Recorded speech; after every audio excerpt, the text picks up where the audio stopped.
36 साईजचा हा princess cut blouse आहे आणि या ब्लाऊजला फ्रंट ओपन नेक आहे 7चा, पाठीमागे बोट नेक आहे म्हणजे बंद म्हणू शकता 3-3.5चा आणि प्लस 9.5 इंचावरती डीप नेक आहे, छोटीशी पंखुडी दिलेली आहे। तर या ब्लाऊजची मेजरमेंट कशी टाकलेले आहेत, माप कशी टाकलेले आहेत ते पाहूया। मार्जिन किती ठेवायचं आहे, प्रत्येक ब्लाऊजमध्ये काय काय व्हेरिएशन्स असतात ते तुमच्या लक्षात येईल। आता हे बघा 36 साईजचं ब्लाऊज आहे, तर त्यासाठी शोल्डर होती 15 इंच क्लायंटची, 15 मधला निम्मा भाग ठेवलेला आहे 7.5 इंच आणि हा जो आर्म होल आहे तो ठेवलेला आहे 6.25 इंच।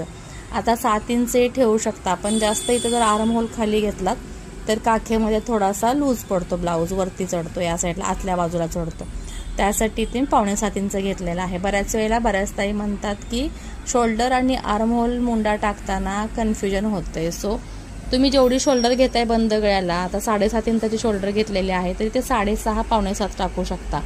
6.5 आणि पावणे 7 मध्ये तुम्हाला कन्फ्युजन असेल तर बघायचं क्लायंट कसं आहे, क्लायंटचे दंड जर थोडेसे हेल्दी असतील, जाड असतील तर 6.25 टाकायचं आहे, दंड बारीक असतील तर तुम्हाला ते 6.5 टाकायचं आहे। हा झाला तुमचा मुंड्याचा कन्फ्युजन होणारा पार्ट क्लिअर। त्यानंतर इथली जी गळा रुंदी आहे ती किती घ्यायची आहे ते तुमच्या लक्षात येत नाही म्हणता, तर सांगते। हे बघा, इथून आपल्याला ही 3.5 इंच गळा रुंदी घेतलेली आहे, हा आपल्याला एक्स्ट्रा पार्ट आहे तो लेवल करण्यासाठी ठेवलेला आहे 5 इंच। 3.5 इंच गळा रुंदी घेतलेली आहे, 4.25 घेऊ शकता, 4 ही घेऊ शकता कोणाला जर जास्त पसरट गळा हवा असेल, ब्रॉड गळा हवा असेल तर। पण या केसमध्ये फ्रंट साईडला 7चा गळा आहे म्हणजे हे 7.5चं कटिंग झालेलं आहे, म्हणजे मार्किंग जे आहे ते मी ते 7.5 इंचावरती केलेलं आहे गळ्याचं। हे पहा, इथून तुम्हाला मी पॉइंट दाखवते,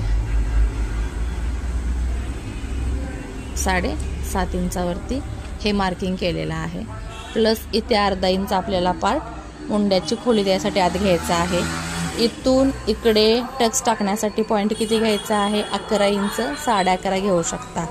त्यानंतर हा डार्ट तुम्ही टाका नाही टाका ऑप्शनल आहे, पूर्ण ऑप्शनल। इथून हा पार्ट आहे तो आपल्याला 4 इंच घ्यायचा आहे, म्हणजे 4 इंचाचा हा भाग घ्यायचा आहे रुंद, आणि मग आपल्याला इथून सरळ सोडायचे आहे या पॉइंटपर्यंत, आणि तिथून पुढे आपल्याला इकडे हे सेंटर आहे त्याच्या सेंटरच्या अर्धा इंच पुढे घेऊन मार्किंग करायचं आहे प्रिन्सेस कटचं। 2 इंचाचा हा पार्ट आहे टक्सचा, तसाच इकडे वाढवलेला आहे 2 इंचाचा, हे इकडे कटिंग होऊन निघणार आहे।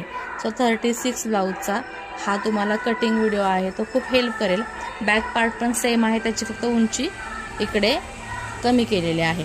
आता हे कटिंग तुमच्या लक्षात आलं असेल।